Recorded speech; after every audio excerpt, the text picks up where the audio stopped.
निवड़त कुर्ब प्यार वतन सां हुब माण्हूअ सां हुब उनजो हिकिड़ो मूंखे मिसाल यादि आहे त असांजो हिते हिकिड़ो साईं हूंदो हो, साईं मुबारक चांडियो साहिबु, जंहिंजो एजुकेशन सां वास्तो हो, टंडे आतम में रहंदो हो ऐं उस्तादनि जी जेका ऑर्गेनाइज़ेशन आहे उनजो अॻुवाण हो, सिंध जो अॻुवाण हो मां सम्झां थो। उनजो घरु टंडे आदम जे चाकी पाड़े में हुयो। ऊन्हारे जा ॾींहं हुजनि, जून जुलाई जो शायदि महीनो, माना सख़्तु गर्मियुनि जा ॾियारा हुजनि।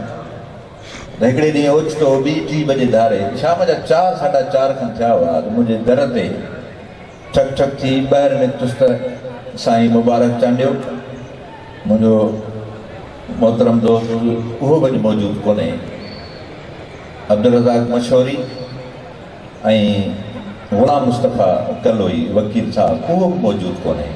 इहे टई हुते दर ते हुजनि, दर खोलियमि, अंदरि वेठासीं, कचहरी थी त साईं मुबारक चयो त पाण तूं जल्दी कर, तयारी कर त मंज़ूर अली खान ते था हलूं। मूं चयो साईं हाज़ुर हलूं था।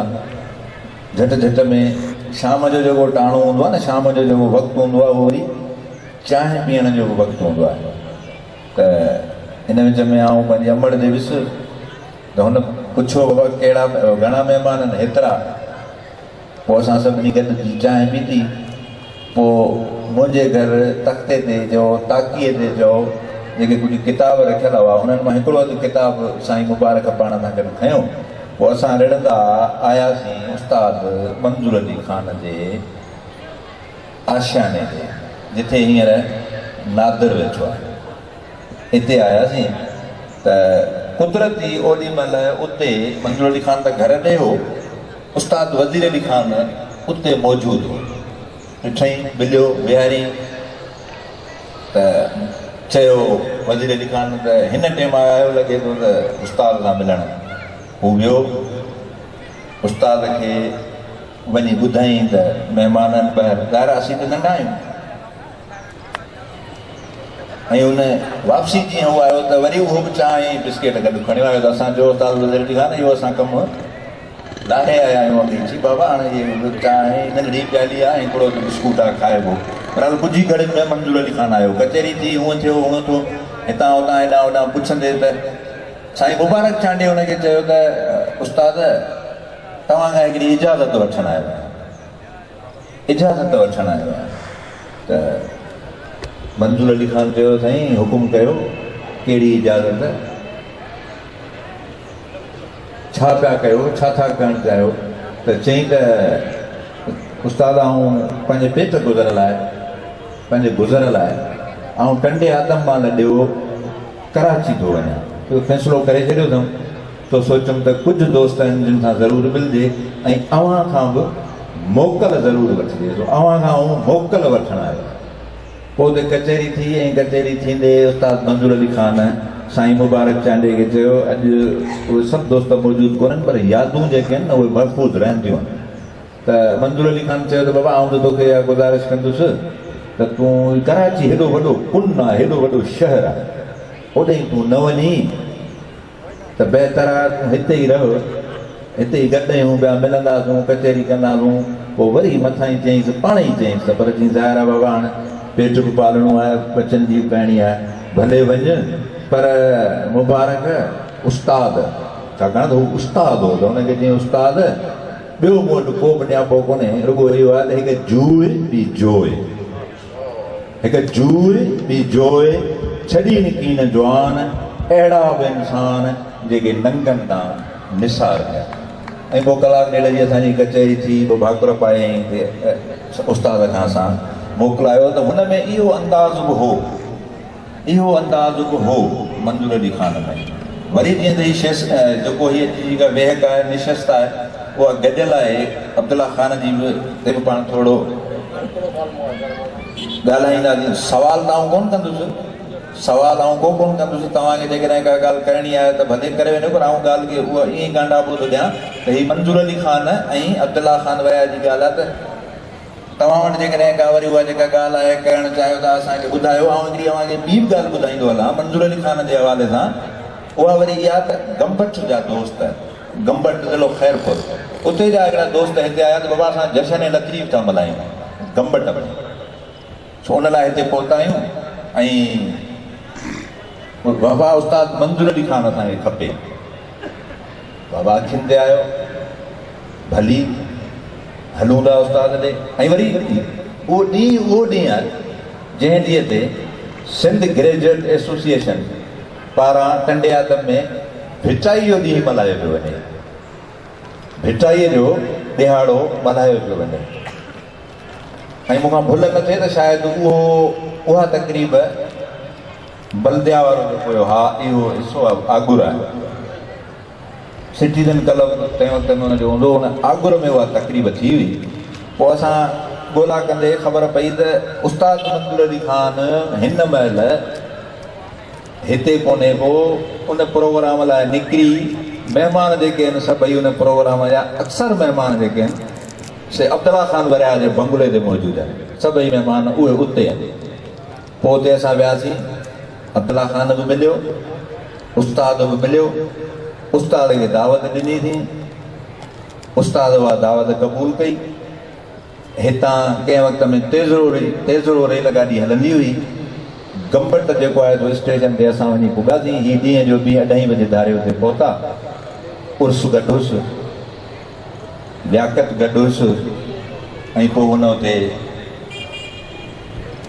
पंहिंजो रंग पेश कयो त उहो टाइम जेको हो न हुनजे हेॾां वरी भिटाई वारे तक़रीब जो टाइम जेको हो सो भरिजी वियो टाइम जजो पियो थियो जीअं साईं प्रोफेसर मोहम्मद ख़ान बुढ़ो साहिबु ॾिसो हिकिड़ा माण्हू आहिनि न जेके वक़्त जा पाबंद वक़्त जी पाबंदी ज़िंदगी में तमामु ज़रूरी आहे अवल त कंहिंखे वक़्तु ॾियो ई न पर जॾहिं ॾियो था त उन ते हलो उन ते पहुचो जीअं अॼु जे हिन प्रोग्राम में साईं बुढ़ो साहिबु जिन सवेर ते अची विया त उन ॾींहं ते अब्दुल्ला ख़ान जे बंगले ते मंज़ूर उते बीठे हा बाबा प्रोग्राम थी वियो इंशाअल्लाह भिटाई जो ॾियारो हलबो त मंज़ूर अली ख़ान उस्ताद मंज़ूर अली ख़ान अब्दुल्ला ख़ान वरिया खे चयो त अब्दुल्ला ख़ान हाणे भला हलो जल्दी हलूं टाइम इलाही थी वियो आहे त हुतां कारवाई जेको आहे सभु महिमान हिते वेठा आहिनि हुते जेको आहे पोइ हुतां वरी सभई हू गाॾियुनि में चढ़िया असां वरी पंहिंजे हिसाब सां डोड़ंदा अची हिते पहुतासीं त माना इन्हनि अमर किरदारनि जी जिन पाण ॿिन्ही ते ॻाल्हायूं पिया गुफ़्तगू कयूं पिया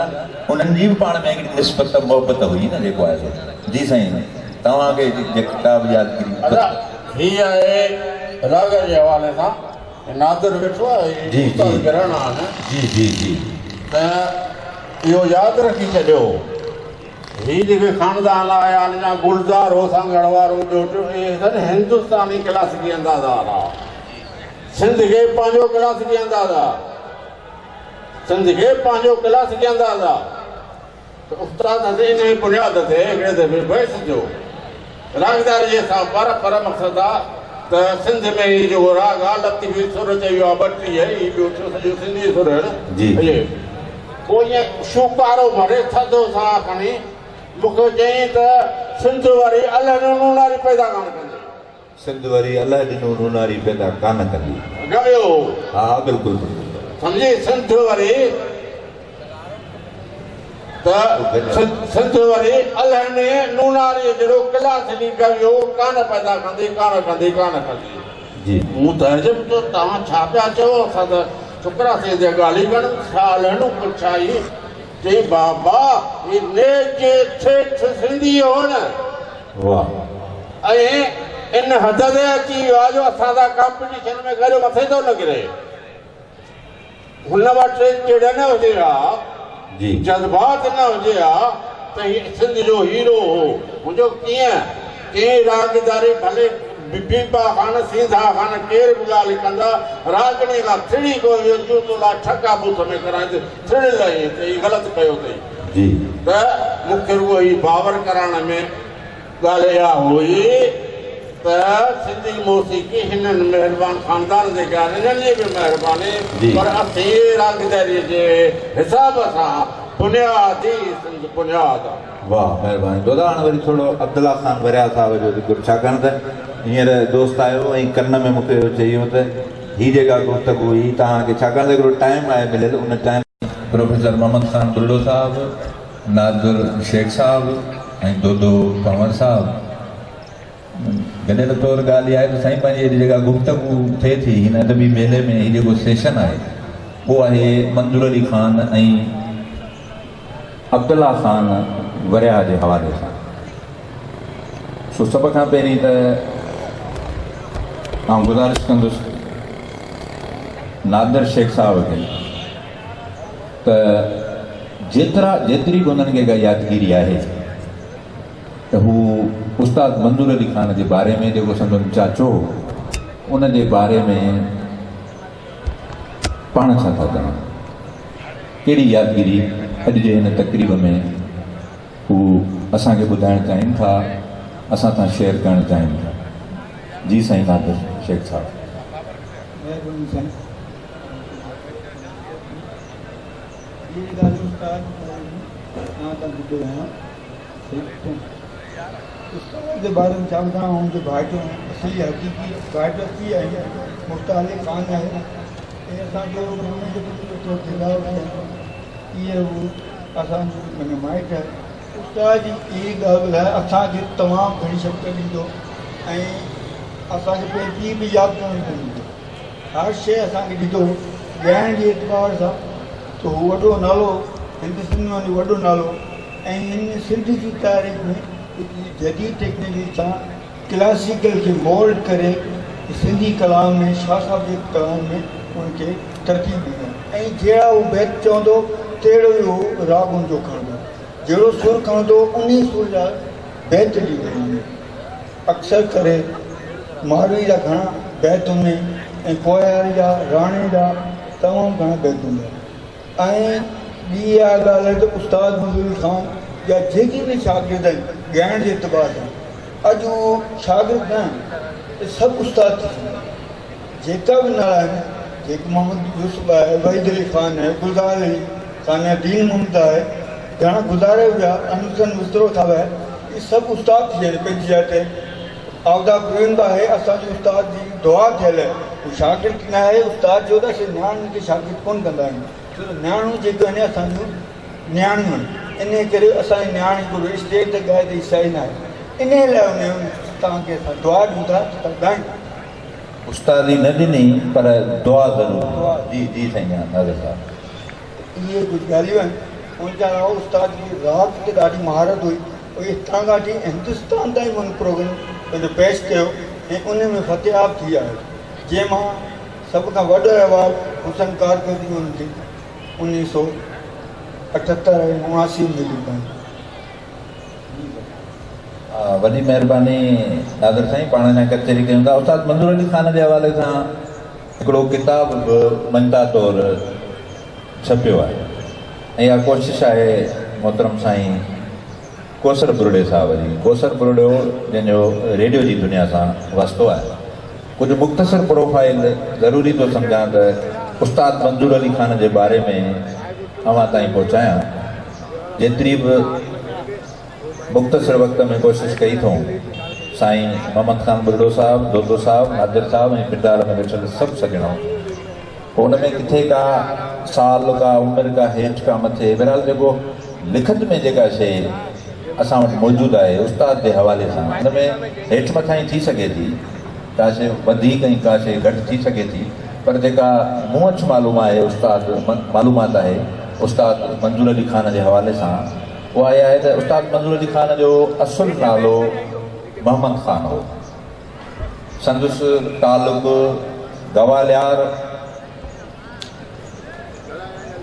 घराणे सां हो ऐं उस्ताद मंज़ूर अली ख़ान खे मशहूरी जेका मिली सिंध में उहा क्लासिकल रागी या गवे जी हैसियत सां मिली। क्लासिकी मूसीक़ीअ जे इंतिहाई वॾे ख़ानदान सां संदुनि तालुक़ु रहियो। महाराजा रणजीत सिंह जे दौर में उस्ताद जिन जो घराणो जेको हो उहो पहिरियां पंजाब में अची आबाद थियो ऐं उन खां पोइ ख़ैरपुर जे वाली मीर मुराद अली ख़ान जी ख्वाहिश ते संदुनि पर ॾाढो शादी खां सिंध जे शहर शिकारपुर में थी रहियो, जिते 1926 में, हाणे इहो जीअं मूं ॻाल्हि कई त साल हेठि मथे थी सघे थो, 1926 में उस्ताद मंज़ूर अली ख़ान जो जनमु थियो। संदन वालिद जो नालो, जेकॾहिं का ग़लती हुजे त नाज़र दुरुस्ती ज़रूरु थींदी वञे। संदन वालिद जो नालो उस्ताद जमाल ख़ान हो, जंहिंखे जमालो ख़ान बि करे सॾींदा हुआ।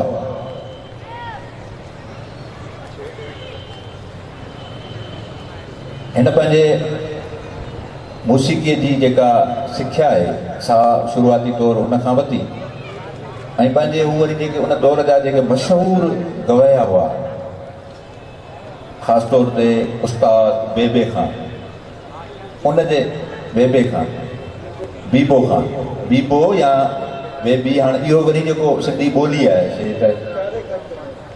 बहरहाल वाह ऐं ये जीअं मिसाल आहे न, हाणे जीअं असां वटि टियों ॾींहुं सेशन हो, जॾहिं असीं लिखत में था चऊं त असीं लिखंदा आहियूं अख़बार में या लिखत वारी शइ में, त उते असीं लिखंदा आहियूं टंडो आदम, पर लिखत में हुअणु खपे टंडे आदम, त वाह जी जाइ ते ये थो अचे। त इन करे माना हिते जेका हिन तारीख़ में जेका हिकिड़ी शइ लिखियलु आहे। बहरहाल पोइ 1900 अॻिते हली करे वरी पोइ हिकिड़ो वॾो मुक़ाबिलो थियो, जॾहिं उस्ताद जी उमिरि 8 साल हुई, ऐं शिकारपुर में उहो मौसीक़ीअ जो मुक़ाबिलो थियो, जिते पाण उन में हिसो वरितऊं ऐं कामयाबी हासिलु कयूं। ऐं 15 सालनि जी उमिरि में जॾहिं उस्ताद मंज़ूर अली ख़ान पहुता त संदन शुमार वरी बहितरीन मूसीक़ारनि में थियणु लॻो। ऐं पोइ वरी उस्ताद जा वॾा शिकारपुर मां लॾे टंडे आदम में अची आबाद थिया।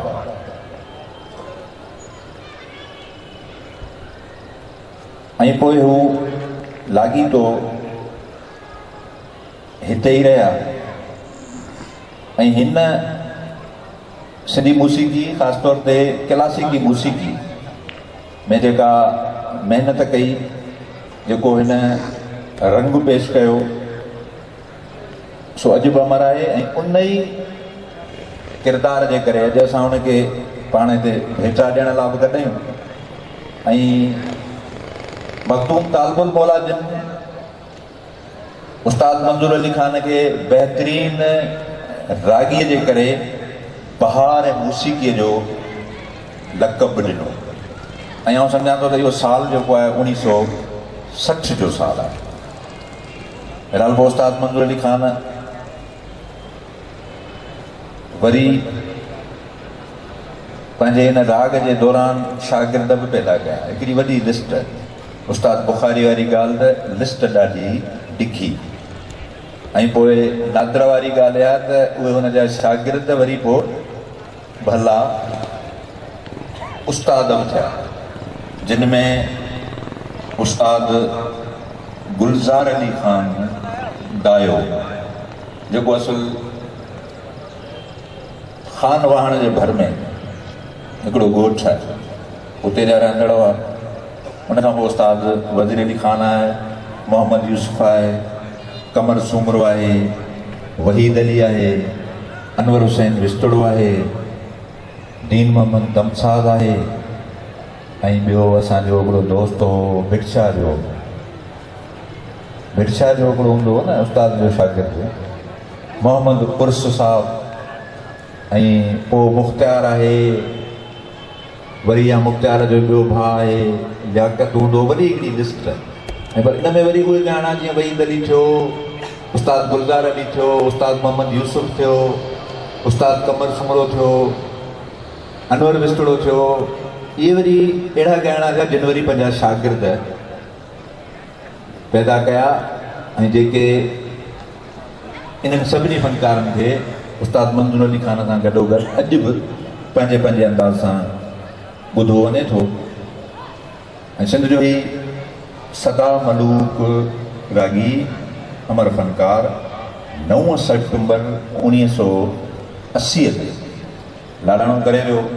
संदुसि आख़िरी आरामगाह टंडे आदम जे इस्माइल शाह क़ब्रिस्तान में आहे। मुख़्तसिर हिकिड़ो जेको आहे प्रोफाइल जेको वधीक हाणे वरी आउं गुज़ारिश कंदुसि साईं प्रोफेसर मोहम्मद ख़ान बुरड़ो साहिब जिन खे त हुननि उस्ताद मंज़ूर अली ख़ान खे कॾहिं ॾिठो, कीअं ॾिठो, छा ॾिठो, जेको कुझु बि अॼु जे हिन प्रोग्राम में असांखे मुख़्तसिर नमूने में, छाकाणि त वरी ॿी निशस्त बि आहे, हिन सां गॾोगॾु वरिया साहिब ते गुफ़्तगू थींदी, त उन हवाले सां साईं प्रोफेसर मोहम्मद ख़ान बुरड़ो साहिब। जी साईं। तव्हांजी महिरबानी।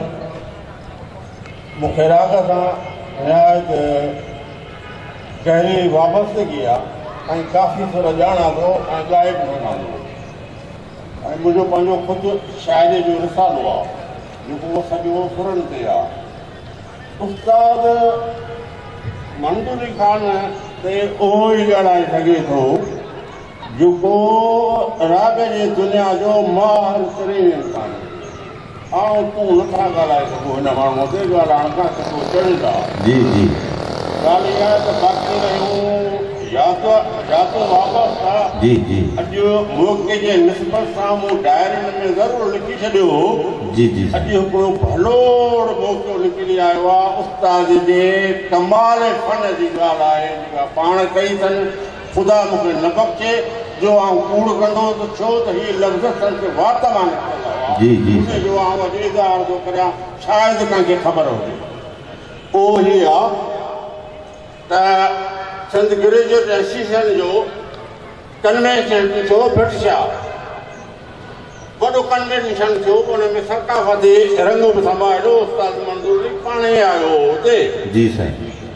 पोइ छा थियो 12:01 बजे ख़तमु थियो प्रोग्राम। ऐं अब्दुल्ला वारा गॾु हुआसीं। उते दोस्त अदीब सां हैदराबाद खां आया। उन्हनि खे गाॾियुनि जी ज़रूरत हुई। असां पंहिंजूं गाॾियूं ॾिनियूं उन्हनि खे। हू छॾणु वञूं हैदराबाद खां जेसीं मोटी अचनि। ख़ुशकिस्मतीअ सां मौक़ो मिली वियो। असीं टंडे आदम जा वञी रहियासीं ऐं मोर असां वटि रहिजी वियो उस्ताद मंज़ूर अली ख़ान। वाह। ठीकु आहे। पोइ हिन छा कयो ॿियो कुझु बाज़ार मां फुला वठी आयो। फुला जेके सर दरगाह ते फुला वठी आयो थोरी किस्म जे। मुंहिंजो बाबा सिंह हाणे हिकु ॾेढ बजे मरूं था बुख। मुंहिंजो बाबा सिंह तो जो औलाद आहियूं त असांजो हिसो पती आहे। चई हालात वठी आयो आहे। वाह। हलो भाउ कोई ॻाल्हि न कंदे मूं हाणे हीअ जेको नुक़्तो आहे सो निहायत गौर सां ॿुधियो। शाह लतीफ़ ॿियो हो उत्तर सिंध में। मियां मखदूम मोहम्मद मियां परियालो वटि उते अक्सर वेंदो हो। उते छा कयो हुई त हू राग जे ख़िलाफ़ु आहे। पाण कचहरी पे कयूं त तंबूरा वॼण लॻा। इहो तारीख़ी अची वियो आहे। इहो नुक़्तो अची वियो आहे।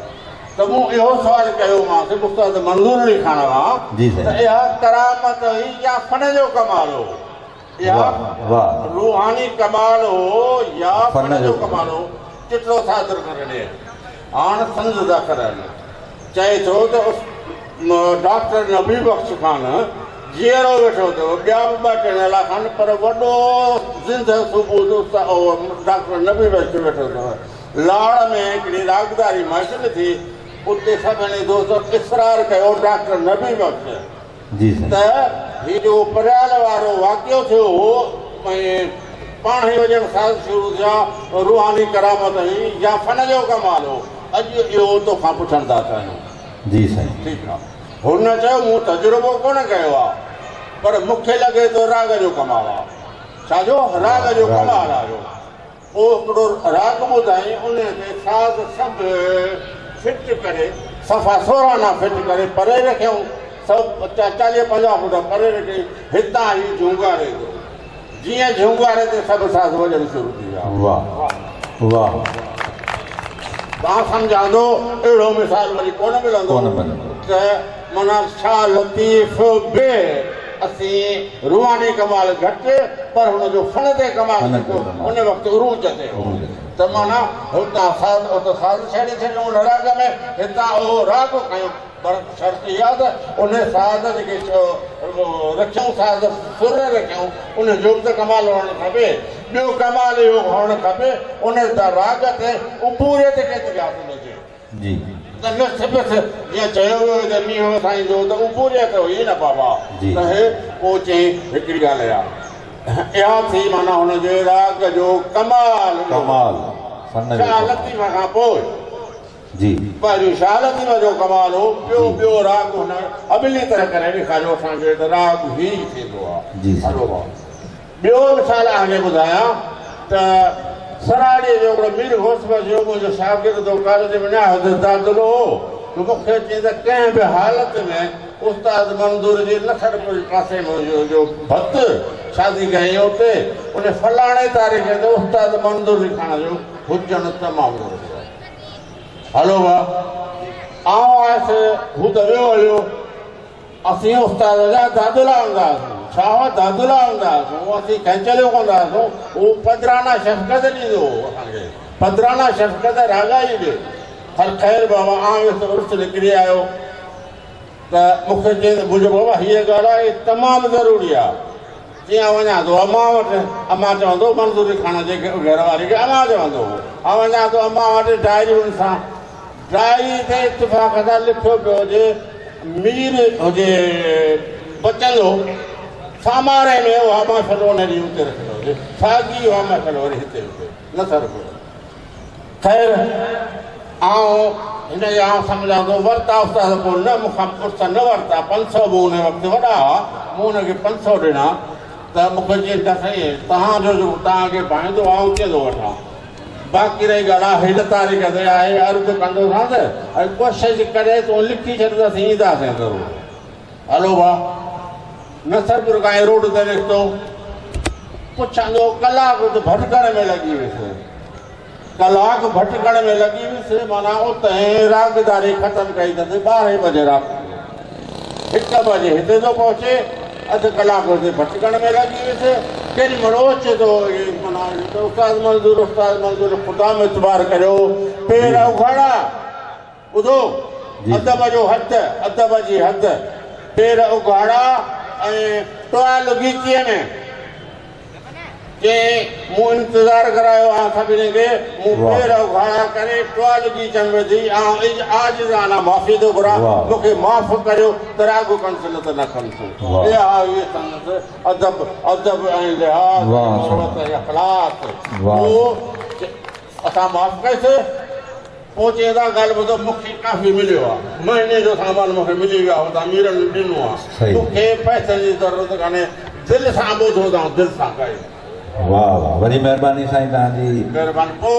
ॻाल्हि जी साईं शइ करे वाह वाह दादा तव्हांजी का यादगिरी उस्ताद मंज़ूर अली खान जे हवाले सां न वरी हाणे जी साईं महिरबानी मुख़ातब उस्ताद मंज़ूर अली खान तमामु वॾो फ़नकार हो जीअं प्रोफेसर मोहम्मद खान उहे साहिब जन फरमायो त हुन ते ॻाल्हाइण जे लाइ वरी एतिरी फ़नी ॼाण हुजे जेको हुन जे फ़न ते ॻाल्हाए सघे सही पर आउं हिकिड़ी ॻाल्हि कंदुसि त उस्ताद मंज़ूर अली खान खे सिंध में जेका मोट ऐं जेका मोहबत आहे मिली आहे उनजो हिकिड़ो ॿियो सबबु आहे जी सिर्फ़ु फ़न न आहे जी पर फ़न खां अलॻि बि हुनजो हिकिड़ो अमल सिंसियरिटी ख़ुलूस आहे जीअं पाण बुनियादी तौर ते सिंधी स्पीक न हुआ माइग्रेशन करे सिंध में आया पर हुननि सिंधी ॿोली खे कई वाह जेकॾहिं को फ़नकार का पंहिंजी मातृ ॿोली छॾे वक़्त जे हाकमनि जी ॿोली इख़्तियार करे त अञा ॻाल्हि सम्झ में अचे थी